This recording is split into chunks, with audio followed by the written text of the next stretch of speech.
Mr. President, I would like to submit to the body the complete committee report.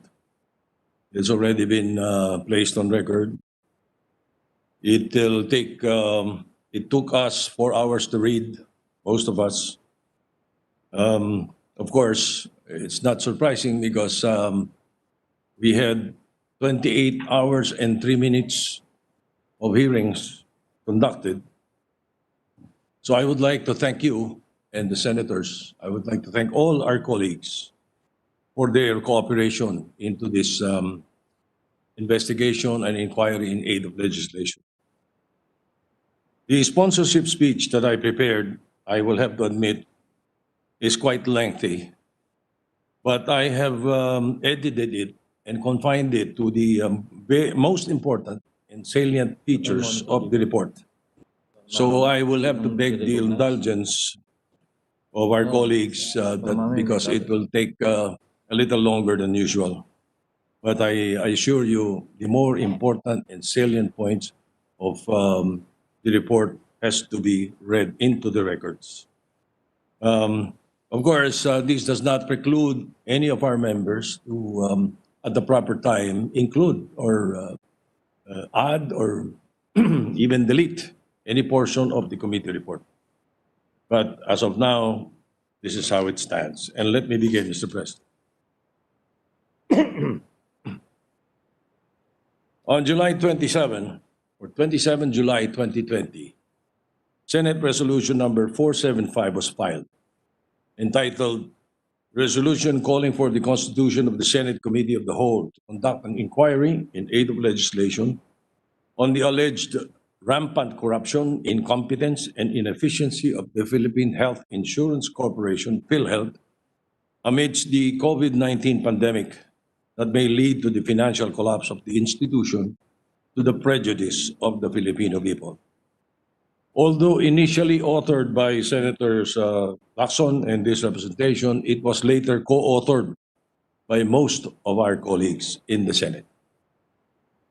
I must admit, Mr. President, that I take this task of reporting out the findings of the Committee of the Whole with a little reluctance at first, for we are in the middle of our fight against the COVID-19 pandemic, and that we should not change horses midstream, so to speak. It is suggested that we must let the pandemic first subside before advocating for changes in the areas of leadership, organization, systems, and operations of PhilHealth. However, it may be a worse course of action for this chamber to sit idly by knowing what it knows now, how mismanaged PhilHealth is to cope with the rising cost of its health responsibilities to the Filipino people. Any reform in personnel and its organization cannot come from within its ranks when all had been tainted with suspicion, through active participation or inaction, in the conspiracy to bankrupt PhilHealth of its funds and resources. There is a specter that is haunting the Philippines, the specter of SARS-CoV-2. As of latest count, this virus has slain in its path nearly 3,500, rendered ill more than 200,000, and still counting. COVID-19 has left many families orphaned, grieving, and suffering. It has deprived an innumerable, left with no one to support them. The human cost is immeasurable. Compounding this despairing reality, the economy has suffered immensely.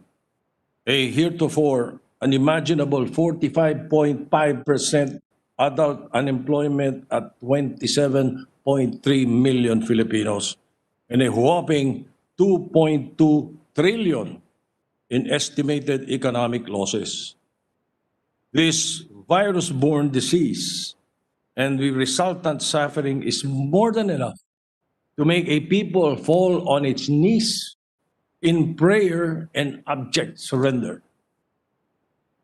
Alas for us, this is not the only disaster to be, as if this cataclysm that has befallen us is not devastating enough. We are made to suffer another catastrophe, man-made this time. The endemic corruption and gross mismanagement of Philhealth, which is not, if not corrected or eradicated, will pose grave risks not only to health, but also the lives of all Filipinos. So the Committee of the Whole, which was constituted last July 28, 2020, to conduct an inquiry in aid of legislation on the alleged rampant corruption, incompetence, and inefficiency in the PhilHealth, conducted 3 public hearings on the resolutions 461, 474, and 475 held August 4, 11, and 18. The nature of the 3 resolutions, Mr. President, included in the agenda of the hearings, hinted on the probable administrative and criminal culpability of some personalities from the PhilHealth Board, the President and Chief Executive Officer, Senior Vice President, Regional Vice Presidents, down to numbers of ranking officials of PhilHealth. These serious allegations have put into question whether there are indeed legitimate reasons that lead to the stepping down of no less than PhilHealth's anti-fraud legal officer after complaining about his delayed salaries, presumptively after he started investigating the probable breach of some PhilHealth's ranking officials. The discussions during the hearings were both investigative and inquiries in aid of legislation intended to reform the administrative operations of PhilHealth. The conducted hearings also intended to look into the proposal to come up with sound recommendations to put an end to the allegation of corruption and put in place reforms in the administration of the country's premier health care provider through possible filing of bills to amend the PhilHealth law. The controversies surrounding PhilHealth have long been surfacing. It surfaced as early as 2015 that lead to the reported loss of billions of pesos due to some unscrupulous practices like ghost dialysis, unnecessary cataract surgeries, case upscaling, questionable rise in claims, bloated budget proposals for ICT projects, just to name some, Mr. President. In fact, sometime in 2018, PhilHealth employees all around the country simultaneously signed or staged a protest to denounce the corporation's widespread corruption and inefficient management of its operations. It is the main concern of the committee that the duty of the government to serve, protect, and promote the people's right to health and maintain honesty and integrity in the public service as guaranteed by the Constitution shall be upheld at all times. The principal consideration and objective of the Committee of the Whole in hearing the aforementioned resolution is to gather sufficient data and information that will serve as indicators on the need to reshuffle or to totally reorganize the entire PhilHealth bureaucracy, provide for stiffer penalties as a means of stopping the widespread frauds, as well as recommend to appropriate agencies in government to investigate and ultimately file the necessary charges to whoever is involved in the alleged malversation if necessitated. Moreover, the committee would like to determine the efficacy of the existing PhilHealth law with the hope of introducing administrative reforms on the ways and means to improve its operations and uphold its mandate in providing help for the Filipino people who are in dire need of medical assistance. So, Mr. President, after gathering necessary information to come up with a proposed legislation, the committee or your committee of the whole has the honor to submit the results of the 3 public hearings to the Senate with the following findings, conclusions, and recommendations. The series of hearings unearthed the following grave issues. Number 1, the interim reimbursement mechanism, legal basis or lack of it, and its shoddy or shady implementation. Second, the ICT project as an anatomy of corruption. Third, the Philhealth financial status, specifically the alleged manipulation of Philhealth's financial statements, earlier flagged by the Commission on Audit, its actuarial life, examining further the claim that Philhealth will die in 2021 or 2022. Fourth, irregularities in the legal sector. And fifth, the B. Brown Abitum dialysis centers. Let me start with the statement of facts on the interim reimbursement mechanism. This reimbursement mechanism, or IRM, defined as, quote, a special privilege for the provision of substantial and up to 3 months to healthcare institutions to support their continuous operation. Now, Mr. President, PCEO Ricardo Morales cited paragraphs C, D, and J of Section 16 of Republic Act 7875 as amended, otherwise known as the National Health Insurance Act of 1995, as the legal basis for the implementation of the IRM. Philhealth Circular 0034 Series of 2013, or the Guidelines on the Provision of Special Privileges to those affected by a fortuitous event, signed by then PCEO Alexander Padilla, served as the impetus for the IRM. Under the said circular, fortuitous events are described as acts of God, like floods or typhoons, or an act of man, such as rebellions, insurgencies, and wars. Based on the circular 2020-0007, the rationale of the IRM is premised on Section 1, letter P, Public Health Services of Republic Act 7875 as amended by Republic Act 9241 and RA 10606, otherwise known as the National Health Insurance Act of 2013.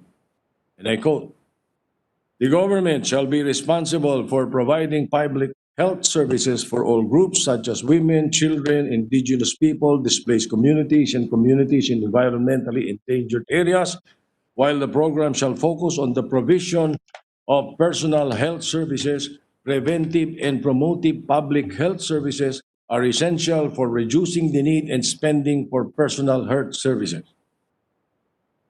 As clearly seen from the statement of the objectives of Philhealth Circular 2020-0007, the same is intended to ensure continuous access to Philhealth benefits and be able to provide substantial aid to HCIs in rebuilding their critically damaged healthcare system in order to provide continuous provision of healthcare services to all Filipinos adversely affected by fortuitous events. During the August 11, 2020 Committee of the Whole hearing, Attorney Roberto Labe Jr., the Corporate Legal Counsel, stated that there has been a decrease in patient census and increase of cost of hospitals, hence the IRM response. This is to ensure that hospitals will be able to continue its operations during the pandemic, even if these hospitals have no or low COVID-19 cases. Now, Mr. President, the IRM has been implemented in the past to facilitate the recovery of affected HCIs to make them operational for members. In 2009, the payment scheme for IRM was implemented for accredited healthcare providers in NCR and Rizal province, which incurred destruction of facilities and equipment due to Typhoon Ondoy, as identified and validated by the corporation's PC number 36 series of 2009. In 2017, the IRM was used to provide substantial aid in rebuilding critically damaged healthcare systems of accredited HCIs affected by armed conflict in Marawi under PC number 2170026. In January 2020, Philhealth claimed that more than ₱1 billion was made available to accredited hospitals, primary care facilities, ambulatory surgical clinics, freestanding dialysis centers, and maternity package providers in the aftermath of the Taal eruption. This was based on a press release from them. On 20 March 2020, PhilHealth released PCR number 2020-007 on the implementation of the IRM for the COVID-19 response. Premised on the said circular, COVID-19 related IRM implementation appears questionable following its stated objective, and to quote, to ensure continuous access to PhilHealth benefits and be able to provide substantial aid to HCIs in rebuilding their critically damaged healthcare system in order to provide continuous provision of healthcare services to all Filipinos adversely affected by fortuitous events. PhilHealth Circular number 2020-0007. What is noteworthy, Mr. President, in these previous IRM versions is the fact that HCI beneficiaries suffered serious infrastructure and recorded damages due to the occurrence of a fortuitous event. Thousands of claim records sustained flood damages that would have taken months to reconstitute.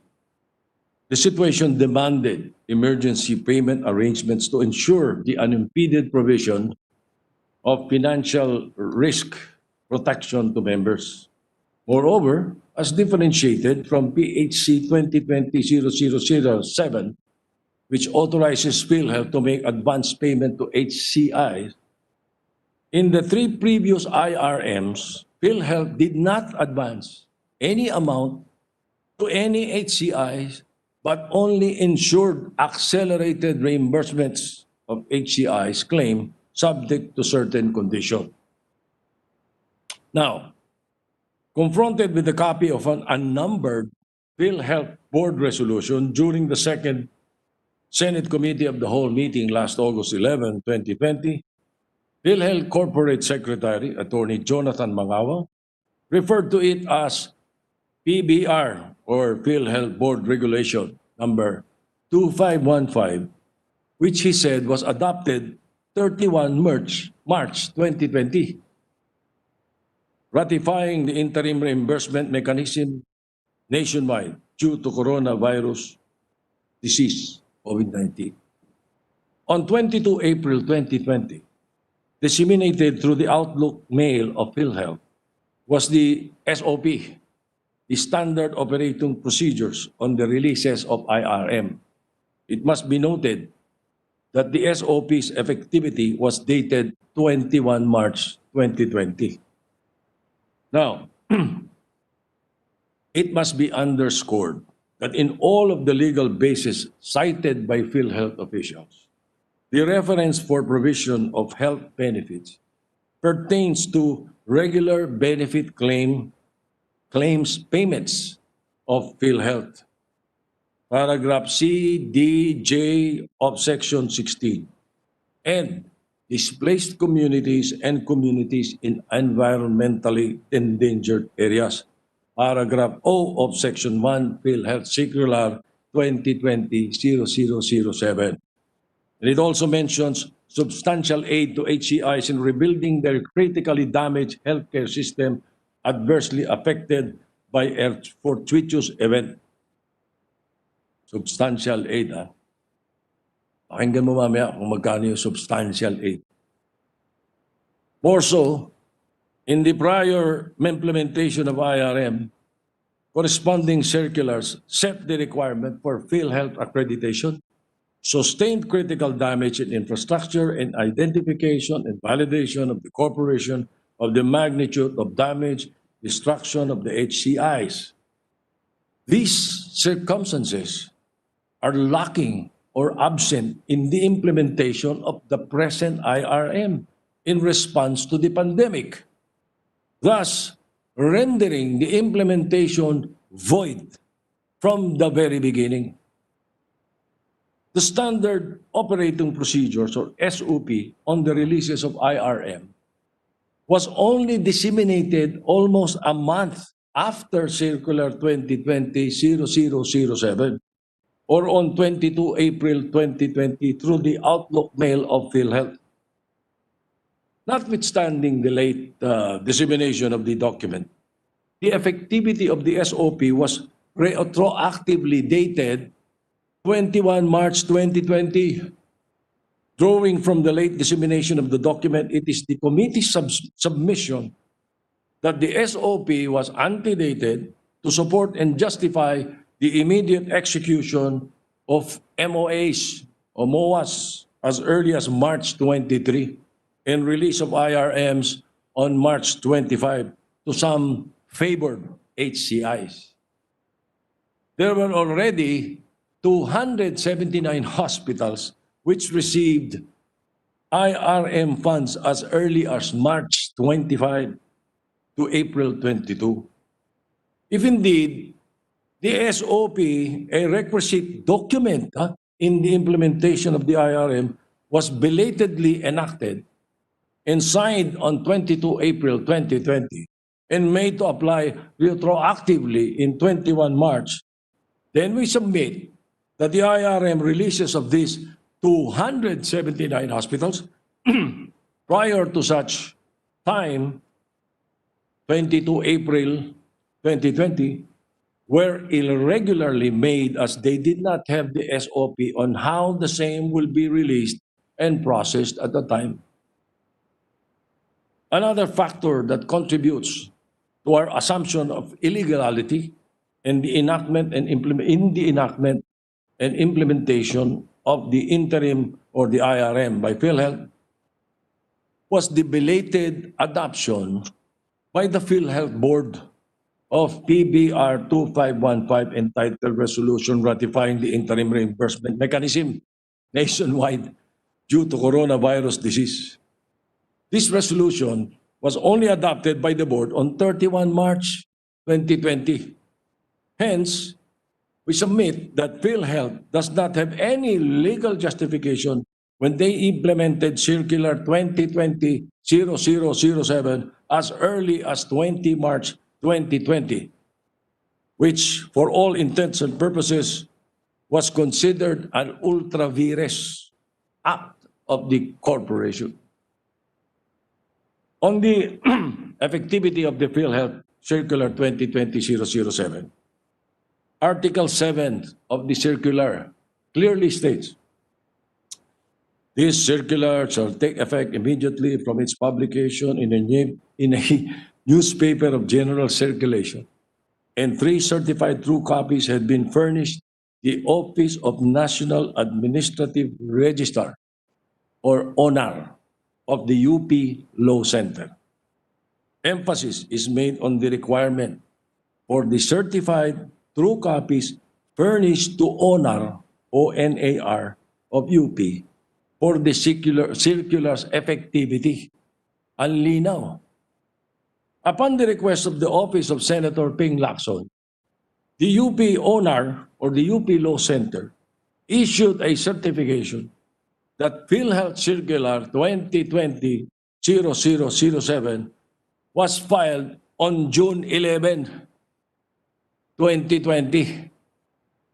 If we are to consider the effectivity or the effectivity date of IRM based not only from the publication in a newspaper of general circulation, but also on the submission of Philhealth Circular 20200007 to ONAR.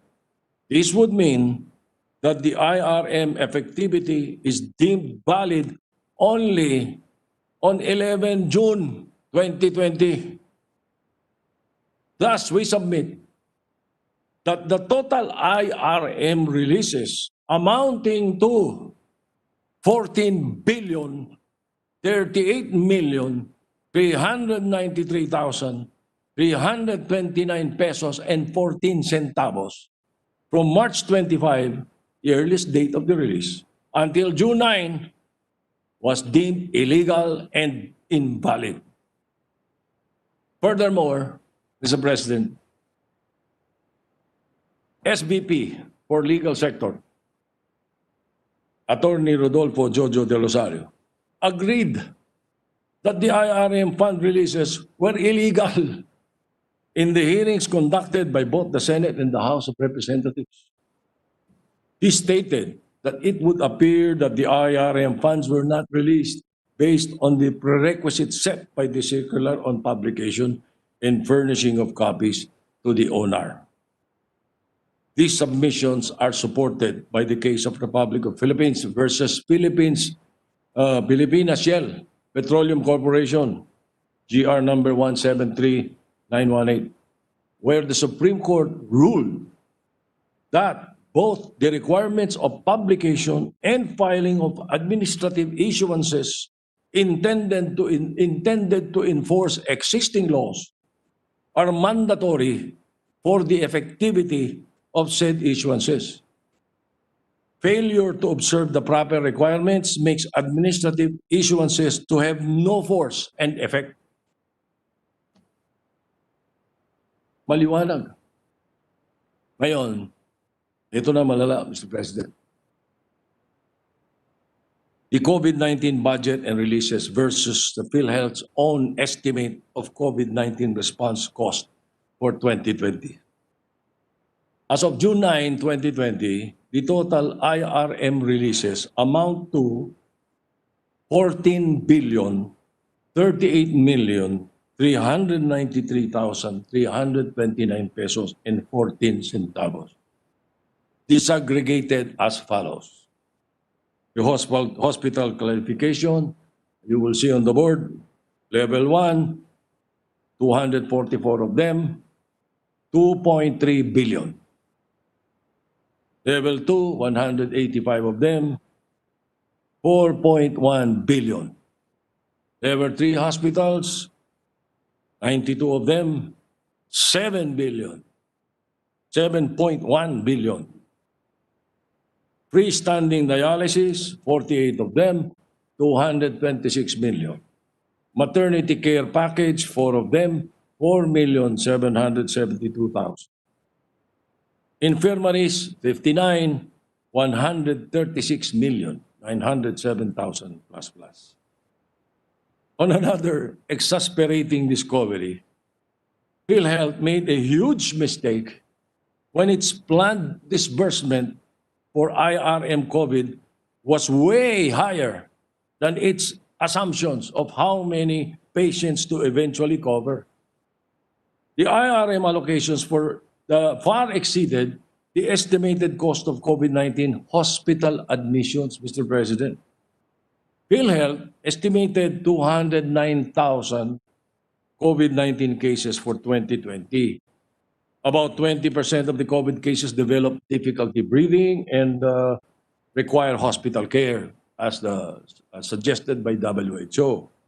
The breakdown of the COVID patients by case type, according to DOH, mild 90.3%, severe 0.9%, critical 0.6%.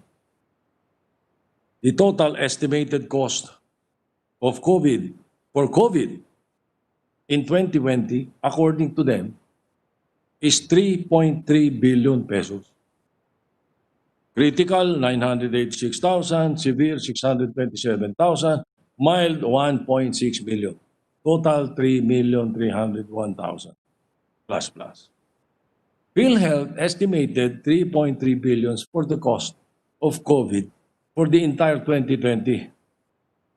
Pero Mr. President, ang budget na nilagay nila ay 26.8 billion pesos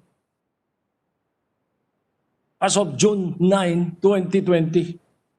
14 billion pesos already were released. Ang layo. Saan napunta? Why did it do so? This bolsters the argument that the 90-day historical claims of hospitals as metrics was not really based on facts, but on surmises plucked from ether.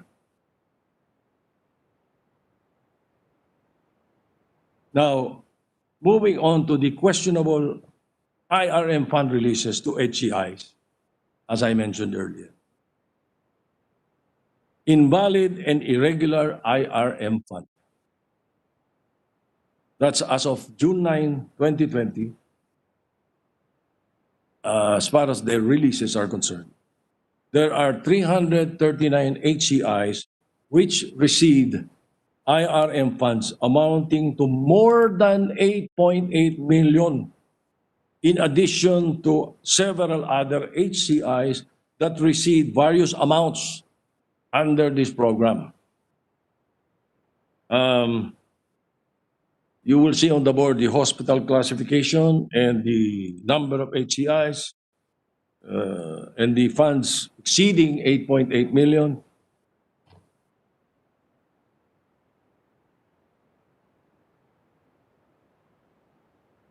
As you browse on it, let me move to the releases to non-COVID facilities.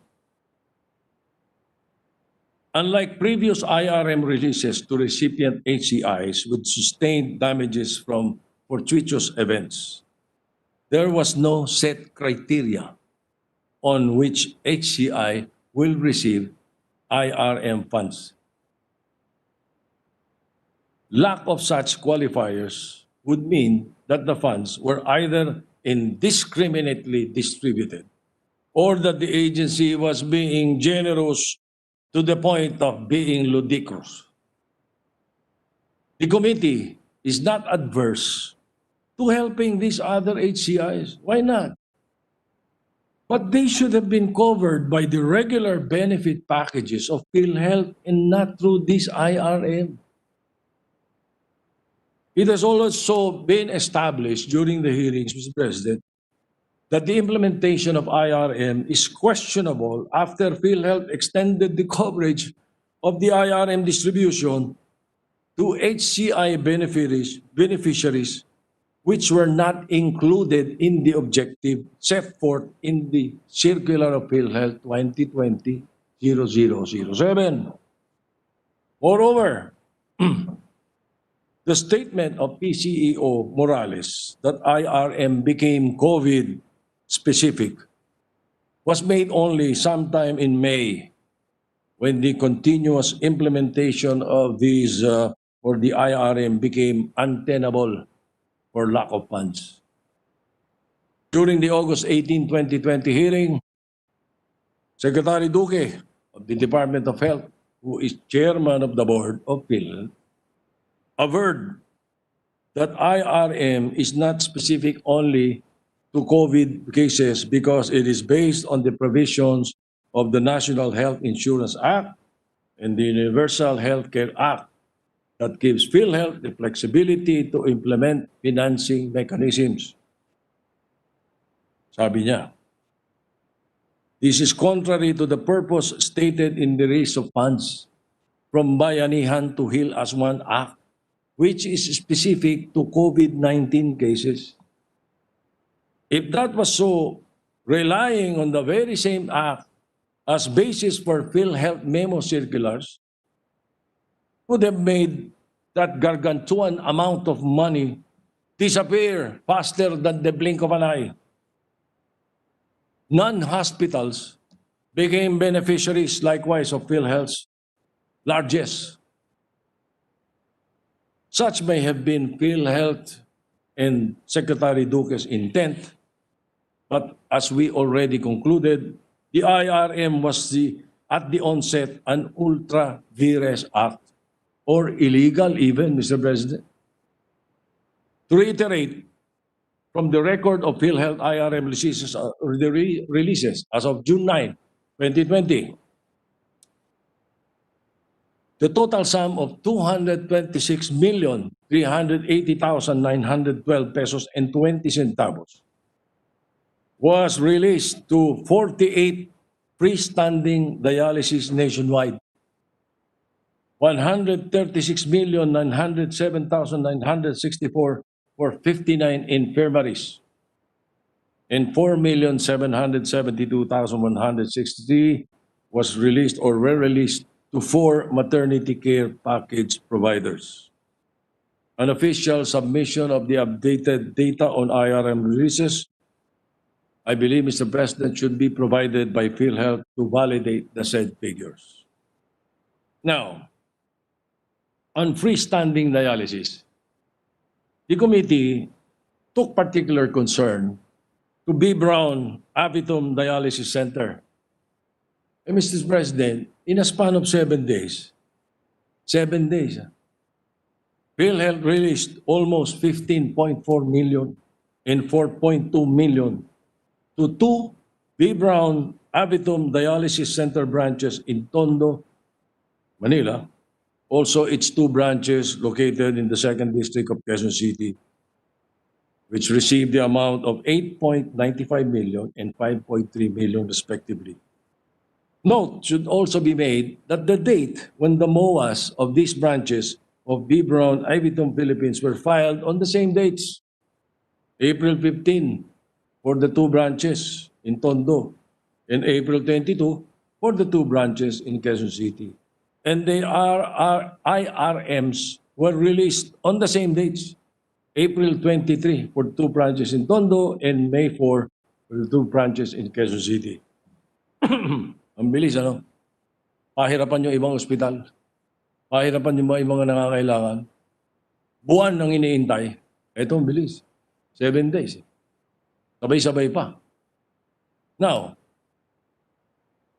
we can go to elaborate on that later. But who is B. Brown?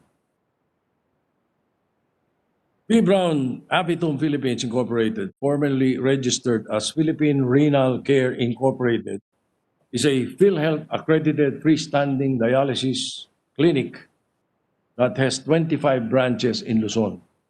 Freestanding dialysis clinic po, Mr. President. The following are the corporation's directors and officers based on its 2019 General Information Sheet. The chairman is a Lam Chi Hong, Malaysian. The president and managing director is Eduardo Rodriguez, and Lee Chung Hyong, Malaysian. Arsenia Ladores, Ricky Paglicawan, Yolanda Elizar, Melina Rosa Rodriguez. How much is the payment made to B. Brown? The table shows the breakdown of IRM releases to B. Brown Avitum from April 23 to May 5, 2020, amounting to 45,176,518. The list is on the board, Mr. President.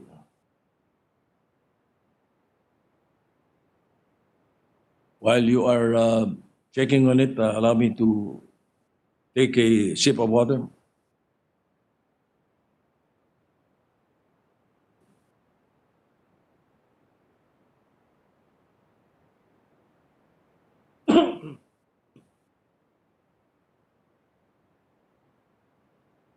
Initially, it was discovered that PhilHealth released almost 15.4 million and 4.2 million to 2 Brown Avitum Dialysis Center branches in Tondo and in Quezon City, 8.95, 5.3 million.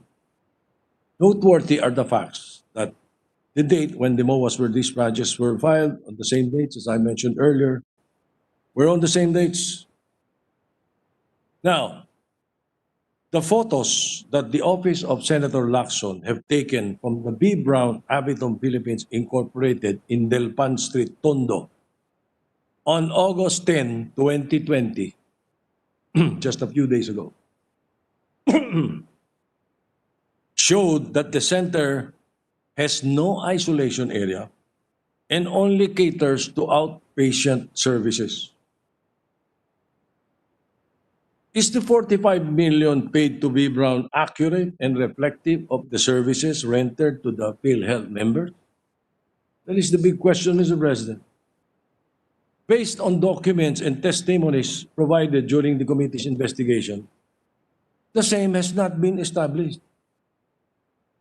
According to Machine Learning Identification, Detection, and Analysis System, or MIDAS, the MIDAS report submitted by Philhealth, it was learned that from 2015 to 2018, Philhealth has paid a total of 811 million for hemodialysis claims from B. Brown facilities across the country. It is there on the board, Mr. President. All the places, the accreditation numbers, the regions, and the amounts, totaling 811 million. It could easily be established based on this table, from this table, that the Tondo branch with accreditation number T910275543 has the highest amount claimed from Philhealth, amounting to 136 million from 2016 to 2018.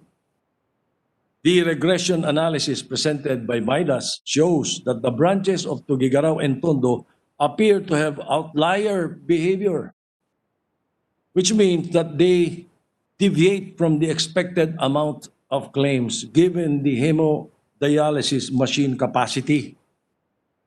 Yung capacity, Mr. President, as the independent variable compared to their peers. The branch in Baguio, however, which ranked as the top 2 in terms of amount claimed from Philhealth, was not included in the regression study due to the zero value of hemodialysis machines in the accreditation records. Furthermore, the analysis also revealed an inverse relationship between the number of hemodialysis sessions served and the average age of patients of freestanding dialysis clinics in areas 1 and 2. According to the same MIDAS report, the Philippine Society of Nephrology has suggested that the average capacity of hemodialysis machines is at 72 sessions per month. Using this value, we can compute the estimated capacity of B. Brown Aviton Philippines Incorporated branches in 2018. The table shows that six of the B. Brown branches exceed the 90% threshold for sessions to capacity ratio. The 6 branches are Tondo, Quezon City, Tugigaraw, Binyan, Olongapo, and Baler. The list is also on the board. Further, Mr. President, the regression analysis suggested a lower total session count for facilities catering to patients with a mean age of 52 to 55 years old, a cohort with increased mortality rate as compared to younger cohorts with chronic kidney disease. Now, given this observation, evidence for ghost patients must be sought after. The report recommended that this can be done by retroactively matching the latest death data from the Philippine Statistics Authority. In short, Mr. President, B. Brown enjoys a fast and express lane in the release of PhilHealth payment funds. Kahit na yung ibang branch walang dialysis machine. Pero may mga recorded dialysis sessions. Nagda-dialysis ng multo. During the 18 August 2020 hearing, Secretary Duque admitted that IRM funds released to B. Brown Evitom was illegal and that they will rectify it. Yan din eh. Given that admission and given SVP Del Rosario's admission, who will now be responsible, liable, and accountable for this major fiasco? The foregoing disproves Philhealth executives' emotive assertions during the hearing that the IRM releases also covered dialysis centers. Because as the document shows, B. Brown Evitom still does not grant privileges to dialysis patients who are directly or indirectly related to fortuitous events, as clearly stated in Philhealth Circular 2020-0007. The very basis of B. Brown's over 45 million IRM releases. That brings me to the issue of preferential treatment to HCIs naman. Again, hospital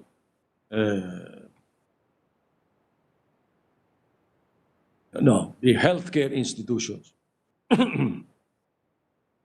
One of the contentions of IRM as a policy is that the determination of the IRM amounts for HCIs and its consequent approval and fund releases are very centralized. It follows that the preference and prioritization of which hospitals will receive the IRM funds remain in the central office. In fact, according to Region 8, Acting Regional Vice President Michael Gibson Hernandez, during the 11 August hearing, regional offices are only authorized to review requisite documents, such as the letter of intent and memorandum of agreement. Once complete, they will forward the said documents to the central office and await for the approval which will go through the office of Dr. Ish Pargas, Policy Sector, and SVP Renato Limsiaco, Fund Management Sector, to the office of HEA Laborte, and finally the desk of PCEO Morales. These are all reflected in the document called Document Review and Approval Request Form, DRAR. After the receipt of the letter of approval and the signed MOA from the central office, the RVPs will then request for fund transfer from the office of SVP Limsiaco before they can process the release of the amount to the hospitals. A review of the documents provided by Attorney Valerie Oliero, Regional Vice President of Region 6, would show that recommendations for IRM releases requests or IRM requests were made as early as April 8 and consequently on April 15 for a total of 16 hospitals. Subsequent follow-up letters and correspondence, notwithstanding, there was still no fund released approved by the central office. Local hospitals dealing with the surge in cases of new coronavirus disease have yet to collect 521 million from Philhealth Insurance Corporation, according to Mayor Jerry Treñas. Treñas in August 3, a letter to Philhealth Western Visayas Vice President Valerie Ann Oliera called the agency's attention regarding the claims of 7 private and 2 government hospitals. Meanwhile, raised during one of the hearings was the concern of Eastern Samar Governor Ben Evardon, who claimed that the government hospitals did not receive IRM funds from Philhealth. IRM HCI's transaction history of Region 8 shows that as early as 20 March 2020, PRO 8 office already has submissions to the Central Office of Hospitals letter of intent and memorandum of agreement, which were requirements for the IRM releases. In fact, from 20 March to April 20, 81 hospitals with IRM requests were already submitted to the central office for approval. Among the hospitals, Philhealth Regional Office endorsed to Central Office on March 23 were 10 government hospitals in Eastern Samar. Talagang nagmamadali na hirap pero ang tagal. Walang nangyayari sa Central Office.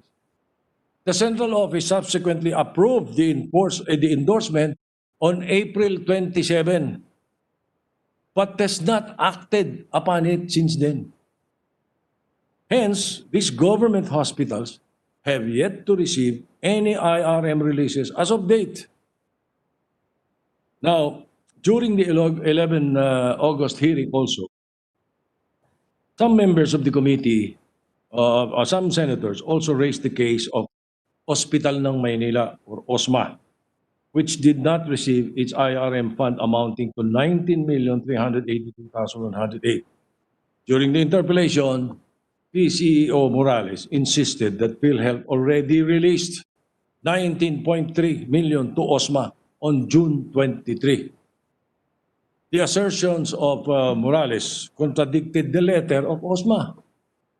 Through OIC Hospital Director Carm Oliver Lucky dated July 9, 2020, inquiring for an update on the IRM application of the hospital, which was submitted 20 March 2020. Contrary to the submission of PhilHealth SVP Renato Limsiaco to the committee of a document, Authority for Fund Transfer, showing transfer to several hospitals, including OSMA, as of June 23, based on the official receipt, MLA 9575808 from the Office of the Treasurer of Manila, showing that the amount of 19.3 million was only paid out PhilHealth on August 11, 2020. Eh kasi naungkat yung hearing. Biglang lumabas. Now, there are HCIs with no accreditation with pending cases. Worse, the IRM was even disbursed to HCIs which are not accredited by PhilHealth and have pending cases for violations of its warranties of accreditation. Una na yung Katarman Doctors Hospital in Northern Samar in the amount of 9.6 million, which was released on April 15. St. Benedict Hospital in Davao del Sur in the amount of 11.7 million, which was released on May 5. On March 31, 2020, Acting Regional Vice President Hernandez endorsed the IRM fund availment of Katarman Doctors Hospital amounting to 9.6 million, with a note purposely indicating that the hospital is under temporary suspension of payments. Sanction to notify the central office that the said HCI has a pending case with PhilHealth. Hernandez asserted that Katarman's IRM fund release was recommended per IRM policy that includes HCIs under sanctions as qualified to avail the IRM. Document review and approval request form, the RAR, as I mentioned earlier, for Katarman shows that the SVPs Pargas and Limsiaco signed on April 7, 2020, while Laborte and Morales' date of signing was only April 3. On 8 April, PCEO Morales signed the memorandum approving the release of funds for the IRM request of Katarman Doctors Hospital na may pending. Considering the timeline, it is highly questionable why the memorandum of agreement or approval of the release of funds signed by PCEO Morales for Katarman Doctors Hospital Incorporated was dated April 8, 2020, or 5 days earlier than his supposed document review and approval of Katarman's request. In the course of the hearing, it was established that SVP Limsiaco has a close relative in the Katarman Doctors Hospital Incorporated. Now, if this is not a case of palakasan, this committee does not know what is. On April 22, the fund was released, Katarman Doctors Hospital. Ngayon, maraming hasty payment releases under the IRM. Samantalang yung naghihikahos ng mga ospital na nangangailangan ay hindi pa nakakatanggap. The haste in payment releases under IRM is also noteworthy, particularly to level 3 hospitals in regions 5 and 8, which had records of low COVID-19 cases at the time of the filing for IRM. Now, to underscore this, Mr. President, level 3 hospitals, Bicol Medical Center, Bicol Regional Training and Teaching Hospital at Universidad de Santa Isabel de Naga Incorporated from Region 5 with the record only of one COVID-19 patient, filed claims under IRM March 23, 2020, and just 2 weeks later, the fund amounting to 247,046,000 was released to the said hospitals. Meanwhile, 2 hospitals, Eastern Visayas Regional Medical Center and Divine Word Hospital in Region 8, with a record only of one COVID patient at that time, received an accumulated fund releases amounting to 196.5 million in just a span of only 1 week from their filing of IRM claims on 23 March 2020. Abay, anak.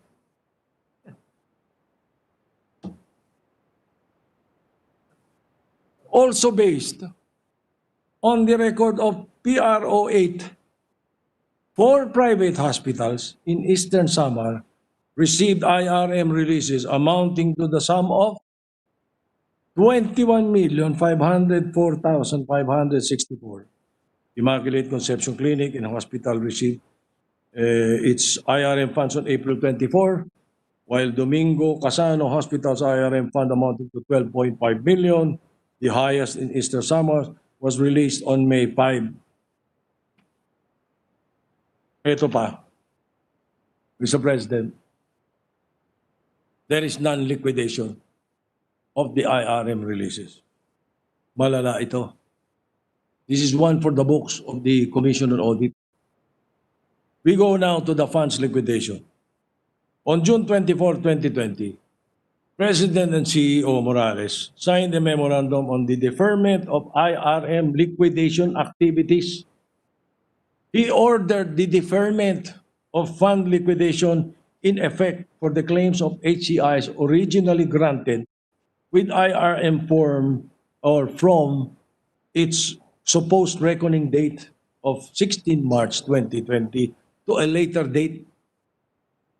Considering that Philhealth deferred liquidation of IRM funds while directing payment of claims covered by IRM schedules, this might invite adverse audit observation memos or AOMs or notice of disallowance from the COA. Paying the claims already covered by the IRM funds, advance payment, is tantamount to overlapping of payments. So, in implementing this memorandum of President Morales on the deferment of the interim reimbursement mechanism liquidation activities, Mr. Arnel F. De Jesus, the Executive Vice President and Chief Operating Officer of Philhealth, issued OCOO Memorandum Number 2020-03 dated July 15, 2020, stating that Philhealth Regional Offices, or PROs, were given the option on the matter of liquidation of the IRM. In other words, there were no concrete guidelines in the matter of liquidation of the IRM. Billion yan, Mr. President. Billion yan. The optional liquidation directive stated under Memorandum Order 2020-032 contradicts Item 10 of G1 of Memo Circular 2020-0007 na sa kanila rin galing, which provides that for additional IRM fund to be requested, the previously released IRM fund has to be liquidated by at least 80% on or prior to the 90 days after the occurrence of an event. Mr. President, it would appear that even as we speak, Philhealth has still no guidelines for a reconciliation program or a workable mechanism to recover the millions advanced to the healthcare institution. To recover the millions. Now, Mr. President, Philhealth SVP Israel Pargas confirmed that liquidation was deferred to a later date, which is still to be announced. As testified by SVP Pargas during the hearing, I quote him, Mr. Pargas, as of today, sir, we do not have the exact date on when to liquidate according to the policy or to the memo, but we were already given an instruction to have the liquidation immediately. On the other hand, Mr. President, on 18 August, Philhealth SVP Renato Limsiaco reported that 2.3 billion has been liquidated. Now, assuming that this is true, this is only 15% of the 14.9 billion they have already released. Now, between Mr. Pargas and Mr. Limsiaco, who do we believe?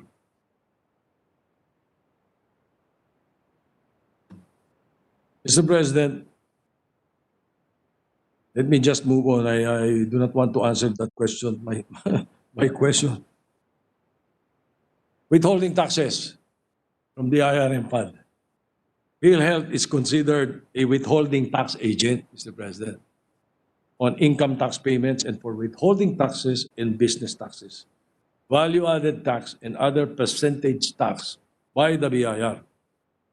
Considering that IRM releases are considered advance payments, the agency must withhold the tax due on HCIs and medical practitioners.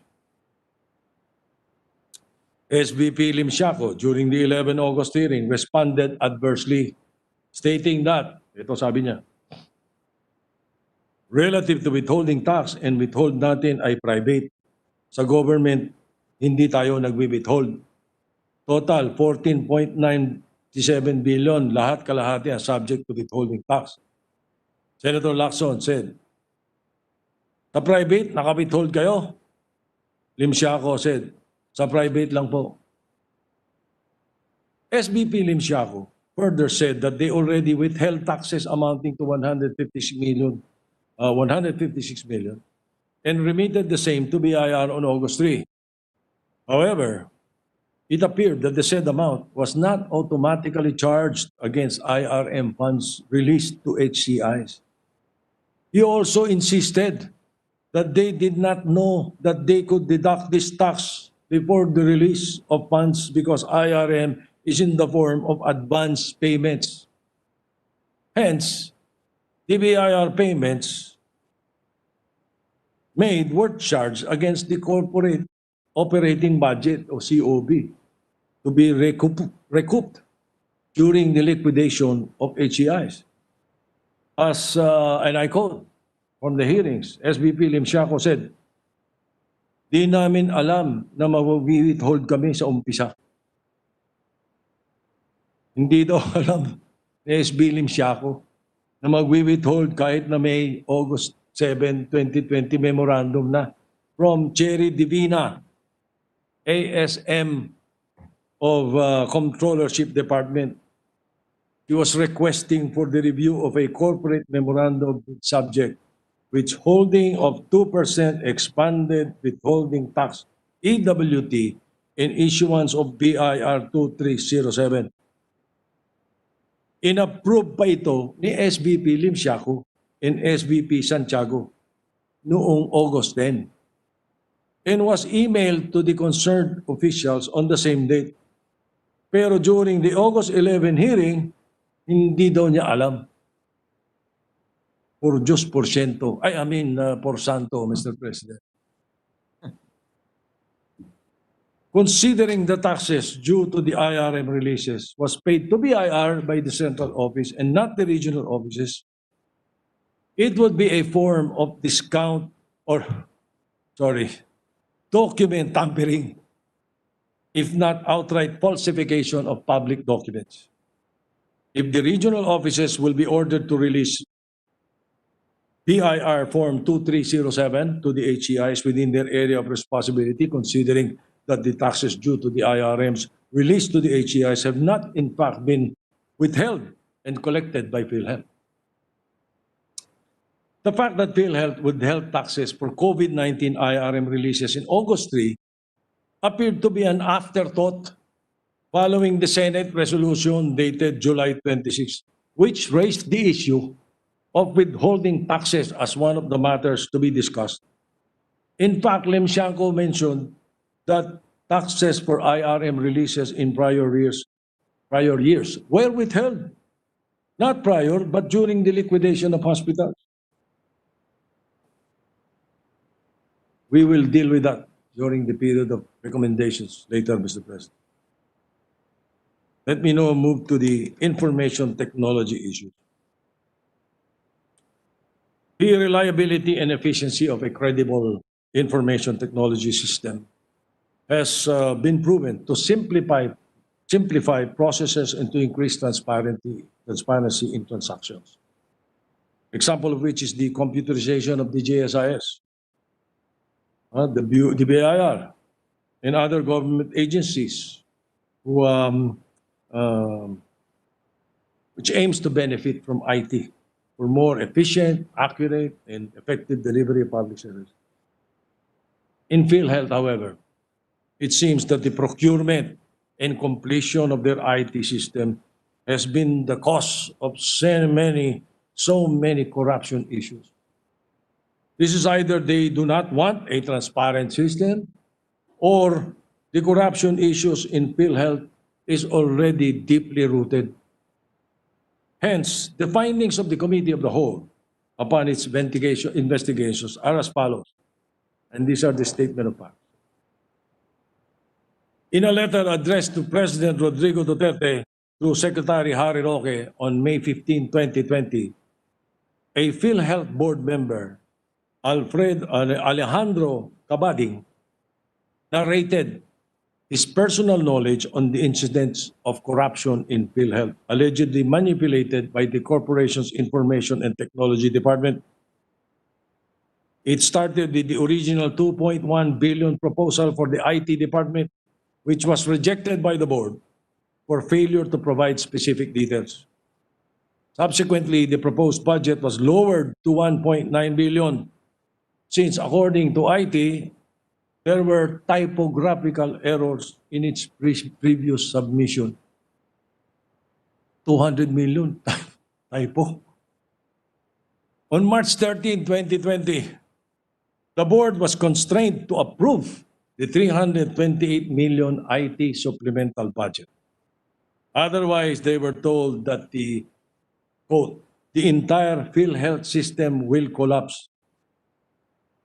Now, board member Susan Mercado even said that it seems that the board was being blackmailed in approving this amount, end of quote. April 2020, SBP for IT, Jovita Aragona, proposed 750 million pesos for procurement of items. However, the board insisted that the internal audit report on the inventory of software and hardware be presented first before they approve anything. During the first week of May, the internal audit report was submitted. But instead of presenting it to the board, the proposal of SBP Aragona for the approval of 215 million was presented na iba. As indicated in the internal audit report, the ICT resources included in the calendar year 2020 budget proposal but do not appear in the ISSP have a total amount of 734,014,120, which is 46.84% of the total amount of the proposed budget of ICT for calendar year 2020. On top of this, there is an overpricing worth 98,050,000, Mr. President. Incidentally, just for the record, ISSP is Information Systems Strategic Plan. The report also indicated that there was intent to confuse and deceive by splitting one item into two items by listing different descriptions or specifications. This is in the amount of 132 million. This vague description specification will allow the same item to be bought again the following year. O ito maliwanag. Let's splash on the board, Mr. President. The issue on overpricing and padding. The most anomalous proposals contained in the internal audit report are the following. It's on the board. Basahin ko na mabilis, Mr. President. The item and then the amount sa IT proposal and then the amount approved ng ISSP na dapat yun ang masunod. Adobe Master Collection Software, sabi ng Philhealth, 21 million. Sabi ng ISSP, 168,000 lang. Application Services and Licenses, sabi ng IT ng Philhealth, 40 million. Dapat approved ng ISSP, 25 million lang. Structured Cabling, 5 million. Sabi ng ISSP, 500,000. Identity Management Software, 42 million. Sabi ng ISSP, 20 million. Office Productivity Software, 21 million. ISSP, 5 million. Application Server End, 25 million. Approved ng ISSP, 14,800,000. Mr. President, COA Audit Query Memorandum Number 2020-002, dated January 31, 2020, stated that 24 network switches were verified as unutilized, and found inside its box at the time of inspection. Yung nabili na nila dati, 24. Non-utilization of the network switches was deemed disadvantageous to the government since the said items were not tested for any further manufacturing defects, malfunction that may arise within the warranty period of the contract. However, the committee was informed by former Head Executive Assistant Colonel Laborte, retired Armed Forces, siya yung resigned Head Executive Assistant ni PCEO Ricardo Morales. That, according to him, PhilHealth, quote, is currently procuring 15 more of the same network switches that are unutilized. May 24 kang unutilized eh. Bibili ka na naman ng 15. Furthermore, these network switches are outstandingly overpriced, Mr. President, in comparison to the current market value. Grabe. Nasayang na yung 24, bibili ka pa ng 15. Dadagdagan mo. The explanations given by PhilHealth on the alleged overpriced Cisco network switches procurement are inconsistent, confusing, and indeed questionable.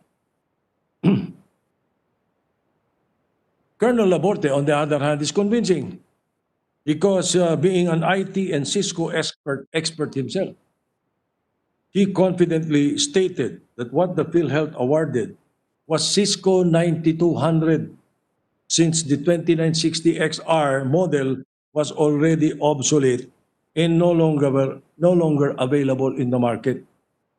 So yung bid price po ng Cisco's 9200 market price at 62,464 each at hindi 320,000 as asserted by Philhealth, which they claim was the price of Cisco 2960XR in 2016. The bid and contract price should then be the market price of Cisco 9200, which is said to be only 62,464. Ipipilit talaga yung Cisco 2960XR. Yung binibili nila para ma-justify lang na mas mataas ang presyo. Kahit na ang totoo ay yung Cisco 9200 na mas mura ang binibili at awarded sa winning bidder. The 258,000 difference is so huge even if you include the add-ons like warranty, VAT, and delivery fee. Kahit isama mo pa yun, overpriced pa rin. If that's the case, huwag na tayo magbayad ng warranty. Hindi po ba? Mas mura pala pag bumili na lang ng bago. The committee now asks, how was the approved budget for the contract, the ABC, arrived at? Who came up with the ABC in the specific technical specifications for the procurement? It should be stressed that the bidders will only bid within the approved budget for the contract. So if the ABC, while the procuring entity is bloated, the tendency is for the bidders to bloat their bid prices as well. Section 36, as a reminder, Mr. President, of Republic Act 9184 or the Government Procurement Reform Act provides that in all instances, the procuring entity shall ensure that the ABC reflects the most advantageous prevailing price for the government. Mr. President, the cardinal rule on fiscal responsibility provides all resources of the government shall be managed, expended, or utilized in accordance with law and regulations and safeguarded against loss or wastage through illegal or improper disposition to ensure efficiency, economy, and effectiveness in the operations of government. The responsibility to take care that such policy is faithfully adhered to rests directly with the chief or the head of the government agency concerned. It seems like Philhealth did not properly plan its ICT procurement in this case. During the briefing, IT Chief Aragona presented this table to disprove the alleged overpricing daw. Ayan. I am showing it to you. In her attempt to explain her point, Ms. Aragona showed that based on their online market search as of August 5, the amount of the purchase Cisco 2960 included other services and charges, which increased to 419,000 per unit. However, as narrated by Colonel Laborte, the network switches that she was presenting during the Philhealth press conference after one of our hearings, where the network switches already procured by Philhealth in 2016 and were delivered to the agency sometime in August or September of 2017. She was not referring to the same IT equipment. She was comparing apples with oranges. In the August 11 hearing also, Mr. President, Senate Committee of the Whole, Attorney Robert Labe Jr. at first controverted the statements made by Colonel Laborte. He supported the statements made by SVP Aragona that the item to be procured was Cisco 2960XR.